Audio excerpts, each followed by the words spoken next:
Backstage Pass, Institute of Gaming. For more details, contact 709396596. నమస్తే, welcome to I Dream inside politics with Kavitha.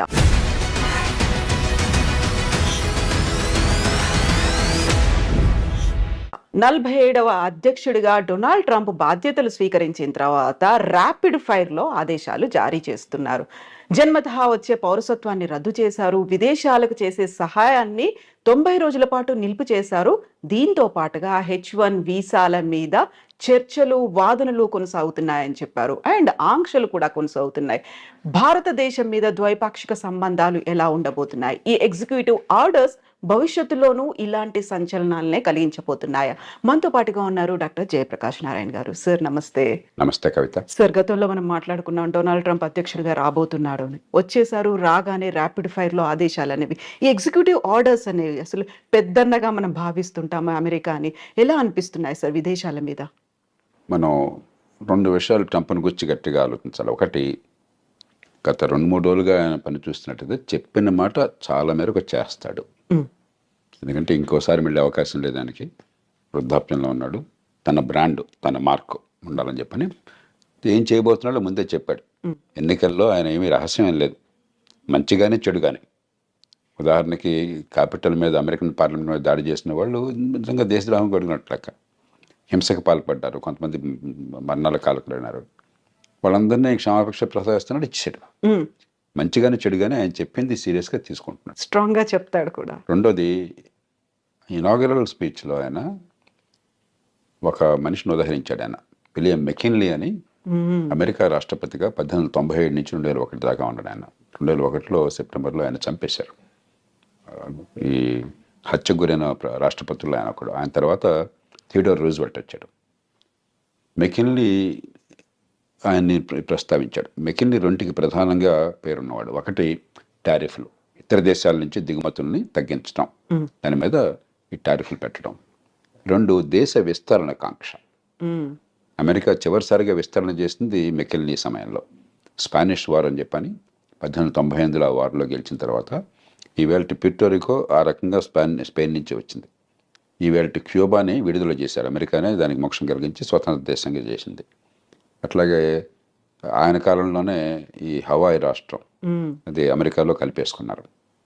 Philippines Spanish వార్లో Spanish colony, అది America చేతుల్లోకి వచ్చిన తర్వాత స్వతంత్ర దేశంగా అయింది. కాబట్టి ఆయన పెనామా కెనాల్ గురించి కానీ మరోదాని గురించి కానీ మాట్లాడుతుంటే చాలా సీరియస్గా తీసుకోవాలి. ఎందుకంటే ఆ మెకిన్లీ ప్రభావం ఏమైందని ఆయన స్పష్టంగా చెప్తున్నాడు. మూడోది, ట్రంప్లో ఏమిటంటే ట్రాన్సాక్షనల్ మ్యాన్, పెద్ద సిద్ధాంతాలు అలాంటివి ఏమి పెద్దగా ఉండవు ఆయనకి. ఆ సందర్భాన్ని బట్టి ఏది లాభం అనుకుంటే తన దేశానికి, తను నమ్మిన లక్ష్యాలకి, దానికి ఆయన సిద్ధం. అప్పటికప్పుడు నిర్ణయాలు ఉంటాయి. డీల్ మేకింగ్ ఆయన ఎప్పుడు కూడా గర్వంగా చెప్తుంటాడు, నేను డీల్స్ బాగా చేస్తాను, ఒప్పందం చేసుకుంటాను, వాడికి కావాల్సింది ఇస్తాను, నాకు కావాల్సింది తీసుకుంటానని చెప్పని. కాబట్టి ఉడుపుగా ఆయనతో ఫైట్ చేయాలి. అంతే తప్ప సిద్ధాంతం ప్రకారం ట్రంప్తో ఫైట్ చేస్తే సిద్ధాంతం ఆయనకు లేనప్పుడు ఉపయోగం లేదు. అంచేత ఈ 4 ఏళ్ల కాలం ప్రపంచం అంతా కూడా ఆ ప్రభుత్వం అక్కడ ప్రజల మనస్తత్వాన్ని గుర్తించి, ముఖ్యంగా భారతదేశం లాంటి దేశం చాలా లాఘవంగా మన ప్రజలను కాపాడుకుంటూనే మరి అవతల వాళ్ళ ఎక్కడ గట్టిగా ఉన్నారో గమనించి మన అవసరం మేరకు ఇచ్చిపుచ్చుకునే ధోరణి ఉండాలి. సో ఇప్పుడు జన్మతః వచ్చే పౌరసత్వాన్ని రద్దు చేశాము అన్న తర్వాత అక్కడున్న వాళ్ళకి లాభమా, మనకి నష్టం జరుగుతోందా? ఎలా ఉంది సార్ పరిస్థితి అనేది? మొట్టమొదటిది, ఇది రాజ్యాంగ రీత్యా సాధ్యం కాదు. అమెరికన్ రాజ్యాంగంలోనే అమెరికా గడ్డ మీద పుట్టిన వాళ్ళకి పుట్టుకతో పౌరసత్వం వస్తుందని చెప్పి రాసుకున్నారు. పుట్టుకతో పౌరసత్వం వస్తే అతను తీసేయడానికి లేదు ఆ పౌరసత్వాన్ని. రెండోది, పుట్టుకతో పౌరసత్వం ఉన్న వాళ్ళకి కొన్ని పదవులకు అర్హులు. ఉదాహరణకు అమెరికన్ రాష్ట్రపతి, ఉపరాష్ట్రపతి లాంటి వాళ్ళు పుట్టుకతో పౌరసత్వం ఉన్న వాళ్ళు మాత్రమే అర్హులు. మిగతా పౌరులు, ఇతర దేశాల నుంచి పోయిన వాళ్ళు పౌరులుగా ఉంటే అర్హులు కాదు. అలా పెట్టుకున్నారు వాళ్ళు. కాబట్టి అది సాధ్యం కాదు. కానీ ఆయన ఎందుకు చేశాడంటే ఆయన 2 కారణాలుగా, ఒక బలమైన సంకేతాన్ని ఇవ్వాలి, అక్రమ వలసదారులకి వ్యతిరేకము, నేను క్షమించను అని చెప్పడానికి.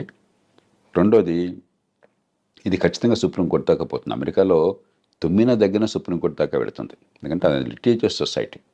ప్రతిదానికి ఒక కోర్టుల వివాదాలు, దావాలు, ఆ దేశ సాంప్రదాయంలో భాగం అది, ఆ దేశం జన్యువుల్లో భాగం అది.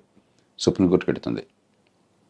199 సక్రమంగా ఆ దేశంలోకి చట్టబద్ధంగా ప్రవేశించిన వాళ్ళు సంతానం కనుక అయినట్టయితే దాని పౌరసత్వాన్ని సుప్రీంకోర్టు కాదనలేదు.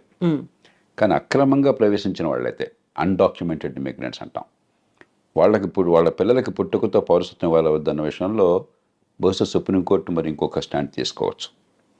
కాబట్టి భారతీయ సంతతి వాళ్ళకి నేను అనుకోవటం, మన వాళ్ళు 195 భారతదేశం నుంచి వెళ్ళిన వాళ్ళు అమెరికాకి నైపుణ్యము విద్య ఉన్నవాళ్ళు, డాక్యుమెంటెడ్ ఇమిగ్రెంట్స్ అంటే వీసాలు వగైరా పొంది చట్టబద్ధంగా వెళ్ళిన వాళ్ళు. కాబట్టి వాళ్ళకి ఇబ్బంది ఉండకపోవచ్చు. కానీ అన్డాక్యుమెంటెడ్ ఇమిగ్రెంట్స్ పిల్లలకు మాత్రం ఆ పౌరసత్వం ఉంటుందా లేదని సుప్రీంకోర్టు చేతిలో ఆధారపడి ఉంటుంది. ఇక రాజ్యాంగాన్ని మార్చడం అమెరికాలో దాదాపు అసాధ్యం. అలా కాకుండా అమెరికాలో పుట్టుకతో పౌరసత్వం రాకుండా చేయాలి అని చెప్పాను కనుక అన్నట్టయితే అమెరికాలో పార్లమెంట్లో 2 సభలు, senate, American house of representatives, దానిలో 3/2 మెజారిటీ కావాలి. 4/3 రాష్ట్రాలు ఆమోదించాలి. అమెరికాలో ఇది తల్లకిందులుగా తపస్సు చేసినా కూడా సాధ్యం కాదు. కాబట్టి కొంతమేరకు అంటే అక్రమంగా ఆ దేశంలోకి ప్రవేశించిన వాళ్ళ సంతానానికి పౌరసత్వం లేకుండా సుప్రీంకోర్టు ఏమన్నా కనుక రాజ్యాంగాన్ని ఆ రకంగా వాళ్ళు విశ్లేషించినట్టయితే అది సాధ్యం కావచ్చు. భారతీయ సంతతి వారికి ఇబ్బంది ఉండదు. కానీ భారతీయులు ఖచ్చితంగా అక్రమంగా చొరబడేవాడు కొంతమంది ప్రయత్నం చేస్తున్నారు. అదివరకు నాకు తెలియదు. ఈ మధ్య కొన్ని అంకెలు చెప్తున్నారు, 7.5 లక్షల మంది దాకా ఉన్నారని. అది దాన్ని మనం ప్రోత్సహించకూడదు. అలాంటి వాళ్ళకి ఇబ్బంది కలిగితే దానికి మనం బాధ కూడా పడకూడదు. ఎందుకంటే మన దేశ బ్రాండ్ పోతుంది. ఇక్కడ చదువుకున్న వాళ్ళు, నైపుణ్యం ఉన్నవాళ్ళు పద్ధతి ప్రకారం వస్తున్నారు, ఆ దేశానికి మంచి చేస్తున్నారని చెప్పిన భావం ఒక బ్రాండ్ ఉన్నది. అలా కాకుండా మనం కూడా ఇతర దేశాలలాగా అక్రమంగా చొరబడుతున్నారు, దక్షిణంలో సరిహద్దు నుంచో లేకపోతే కెనడా నుంచో ఇల్లీగల్గా వెళుతున్నారు, ఇక్కడ సరిపడిపోతున్నారని చెప్పిన భావం ఉంటే మన దేశానికి నష్టం, కొంతమందికి లాభం కలగచ్చు. కాబట్టి దానికి మనం చింతించాల్సిన అవసరం లేదు. వాళ్ళ పట్ల కఠినంగా వ్యవహరించినట్టయితే అమెరికాలో దానికి మనం చింతించాల్సిన అవసరం లేదు. ఇప్పుడు కెనడా, మెక్సికో మీద దిగుమతి సుంకాలు విపరీతంగా పెంచారు. ఆల్మోస్ట్ 25% ఉన్నాయి అనుకున్నప్పుడే విదేశాలతో సత్సంబంధాలు ఎలా ఉంటాయి, ద్వైపాక్షిక ఒప్పందాలు ఎలా ఉంటాయి అనేది కూడా కీలకంగా అయింది కదా సార్. ఆయన తీరు ఏమిటంటే ఎక్కడైనా బావగానే వంగతోట దగ్గర బావగాదు. కాబట్టి నువ్వు కెనడానా, మెక్సికోనా, యూరప్పా, ఇండియానా నాకు అనవసరం. నాకు లాభం ఏంటి, నా నుంచి నువ్వు పొందుతున్నావు నాకు రావట్లేదు అనుకుంటే వెంటనే ఆయన ఎదురు తిరుగుతాడు. కెనడా, మెక్సికోలు తీసుకుంటే ఉదాహరణకి మంచి ఉద్దేశంతో అమెరికా ఏం చేసినట్టు north American free trade agreement అని చెప్పని బిల్ క్లింటన్ కాలంలో నాఫ్తా అంటారు. దాంతో ఏమైందంటే కెనడా నుంచి కానీ మెక్సికో నుంచి కానీ దిగుమతులు అమెరికాకి, లేకపోతే అమెరికా నుంచి ఆ దేశాలకు ఎగుమతులు ఏమీ సుంకాలు లేకుండా, ఏ రకమైన అడ్డంకులు లేకుండా వచ్చే ఏర్పాటు జరిగింది. దాంతో ఏమైంది, అమెరికాలో కొంచెం ఖర్చు ఎక్కువ, తలసరి ఆదాయం ఎక్కువ కాబట్టి, లేబర్ కాస్ట్ చాలా ఎక్కువ కాబట్టి ఆ కాస్ట్ ఆఫ్ ప్రొడక్షన్ తగ్గించడం కోసం అమెరికన్ వ్యాపారవేత్తలు చాలామంది కెనడాలో పెద్ద పెద్ద ఎత్తున పరిశ్రమలు పెట్టారు. ఉత్పత్తి కెనడాలో జరుగుతుంది, ఆ కార్లు కానీ మిగతావి కానీ అమెరికాకు వెంటనే సరిహద్దే కదా, పక్క దేశమే కదా, అమెరికాకు వెంటనే వచ్చేస్తున్నాయి. అమెరికన్ వినియోగదారులకు లాభం జరుగుతుంది, కానీ అమెరికన్ ఉత్పత్తిదారులు నష్టపోతున్నారు. సమస్య వినియోగదారులకేమో చవకగా మంచి మన్నికల వస్తువులు కావాలి, ఉత్పత్తి చేసేవాడికి మనకు లేబర్ మార్కెట్లో ఉద్యోగాలు దొరకాలని చెప్పంటే మన దేశంలో ఉత్పత్తి జరగాలి. ఈ రెండింటికి మధ్య క్లాష్ ఉన్నది. ఇక్కడ ఏంటంటే ట్రంప్ ఆయన పార్టీ ఈ ఉత్పత్తిదారుల పక్షం వహించారు. మన దేశంలో మన వాళ్ళకి ఉద్యోగాలు రావాలి, వాళ్ళకేమిటి రావటం అని చెప్పన్నది. అలాగే అంతకంటే అమెరికాకి చాలా ఇబ్బంది కలిగించేది ఏంటంటే చైనా వాళ్ళు అర్థం చేసుకున్నారు, మన మీద ఆంక్షలు పెడతారు ఉన్న కొద్దికిని. ఎందుకంటే అదివరకు జపాన్ చాలా అమెరికా భావించేవాడు రొనాల్డ్ రేగన్ కాలంలో. జపాన్ అన్ని ఎగుమతి చేస్తుంది, మనం పెద్ద ఎగుమతి చేయలేకపోతున్నాం, వాళ్ళకి మన దేశం మొత్తం వాళ్ళ వశమైపోతుంది, మన డబ్బంతా వాళ్ళ చేతుల్లో చేరుతుందనే భావం బలంగా ఉండేది. ఇప్పుడు చైనా మీద అలాంటి భావం ఉన్నది. చైనాతో ట్రేడ్ సర్ప్లస్, చైనాకి $200-300 బిలియన్ ట్రేడ్ సర్ప్లస్ ఉంది అమెరికాతో. కాబట్టి డాలర్లన్నీ కొన్ని ట్రిలియన్ల డాలర్లు చైనాలో పోగొడుతున్నాయి. మరి మనం వదిలేస్తే పూర్వం జపాన్ వాళ్ళు అమెరికాలో పెద్ద కంపెనీలు కొన్నట్టుగా చైనా వాళ్ళు కూడా అమెరికా ఆర్థిక వ్యవస్థను సొంతం చేసుకుంటారు. కాబట్టి అది జరగకూడదు అని చెప్పని ఆంక్షలు పెడుతుంటే చైనా వాళ్ళు ఏం చేస్తున్నారు తెలివిగాను, మెక్సికోలో ఫ్యాక్టరీలు పెట్టారు. మెక్సికో సంతోషంగా ఆహ్వానిస్తుంది, ఏ దేశం విదేశీ పెట్టుబడులను ఆహ్వానిస్తుంది.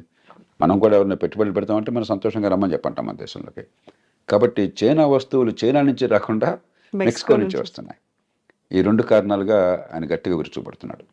మూడో దానికి కోపం ఏమిటంటే దానికి కొంత ఆధారాలు కూడా ఉన్నాయి. అమెరికా ఇవాళ ప్రపంచంలో మాదక ద్రవ్యాలు ఈ డ్రగ్స్కి ప్రపంచ క్యాపిటల్ అయిపోయింది. డిమాండ్ అక్కడ విపరీతంగా ఉన్నది. కొన్ని కోట్ల రూపాయలు ఖర్చు పెట్టడానికి సిద్ధంగా ఉన్నారు అక్కడ జనం కొనటం కోసం చెప్పని. మత్తుకి అలవాటు పడ్డ వాళ్ళు చాలామంది ఉన్నారు, బానిసలు అయిపోయినారు. అవన్నీ ఎక్కడి నుంచి వస్తున్నాయి? వాళ్ళకి సముద్రం నుంచి రావడం చాలా కష్టం, భూభాగం నుంచి మెక్సికో నుంచి వస్తున్నాయి.